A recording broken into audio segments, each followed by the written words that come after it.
AAC 4C.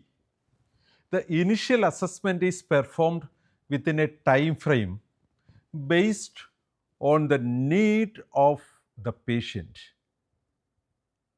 നമ്മൾ ആദ്യം കണ്ട എന്താ, ഇനിഷ്യൽ അസസ്മെൻറ്റ് കൃത്യമായി നമുക്കൊരു പാറ്റേൺ ഉണ്ടാവണം, ഇനിഷ്യൽ അസസ്മെൻറ്റ് ഓരോ ഏരിയയിലും ചെയ്യുന്നതിന്. രണ്ടാമത് അതൊരു ക്വാളിഫൈഡ് പ്രൊഫഷണൽ വേണം അത് ഹാൻഡിൽ ചെയ്യാൻ. അടുത്ത സിയിൽ എക്സ്പ്ലെയിൻ ചെയ്യുന്നത്, ഇതെല്ലാം വളരെ കണക്റ്റഡ് ആണ്.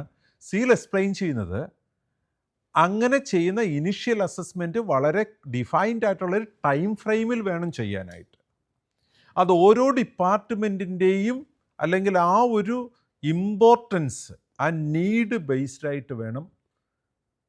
ഒരു എക്സാമ്പിൾ പറഞ്ഞാൽ, നമ്മുടെ ഒ പി ഡിയിൽ വന്നിരിക്കുന്ന പേഷ്യൻസിൻ്റെ ഇനിഷ്യൽ അസസ്മെൻറ്റ് ആ ഒ പി രജിസ്റ്റർ ചെയ്ത് ഒ പി ഡിയിലെത്തി ഡോക്ടറെ കാണുന്നതിനിടയിൽ, അല്ലെങ്കിൽ ചില ഹോസ്പിറ്റൽ അത് ഡോക്ടറെ കാണുമ്പോഴാണ് ഇനിഷ്യൽ അസസ്മെൻറ്റ് നടക്കുക. ചിലയിടത്ത് ഇൻ്റർമീഡിയറ്റ് നഴ്സിംഗ് സ്റ്റേഷൻ വെച്ചിട്ടുണ്ടാവും ഇനിഷ്യൽ അസസ്മെൻറ്റ് ചെയ്യാൻ.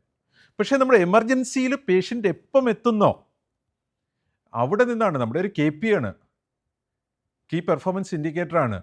അവിടെ നിന്ന് ആ പേഷ്യൻ്റ് ഇനിഷ്യൽ അസസ്മെൻറ്റിലേക്ക് ഒരു ടൈം ഡിലേയും ഉണ്ടാകാൻ പാടില്ല. IPL നമ്മൾ പറയുന്നു ഇനിഷ്യൽ അസസ്മെൻറ്റിന് 24 മണിക്കൂർ ടൈം നമുക്ക് എടുക്കാമെന്ന്. പക്ഷേ അത് മാക്സിമം ആണ്.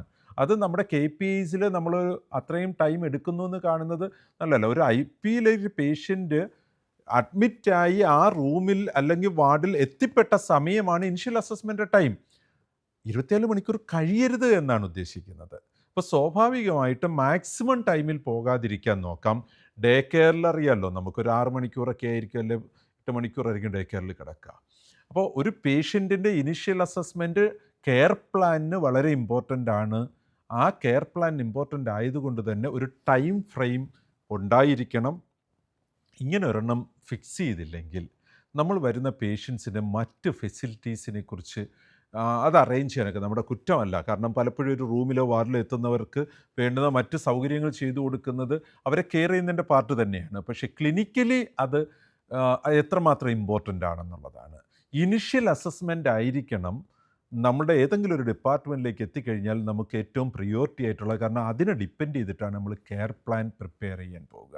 സോ AAC 4C നമ്മൾ വ്യക്തമായിട്ട് മനസ്സിലാക്കേണ്ട ഒരു കാര്യം, നമുക്ക് കെയർ പ്ലാൻ പ്രിപ്പയർ ചെയ്യുന്നതിന് ഓരോ സ്ഥലത്തെയും നീഡ് അനുസരിച്ച്, ഡിപ്പാർട്ട്മെൻറ്റ് സ്പെഷ്യാലിറ്റിയുടെ നീഡ് അനുസരിച്ച്, emergency, IP or day care, ഓരോ സ്ഥലത്തിൻ്റെ നീഡ് അനുസരിച്ച് ടൈം ഫ്രെയിം ഫിക്സ് ചെയ്തിട്ടുണ്ടായിരിക്കും.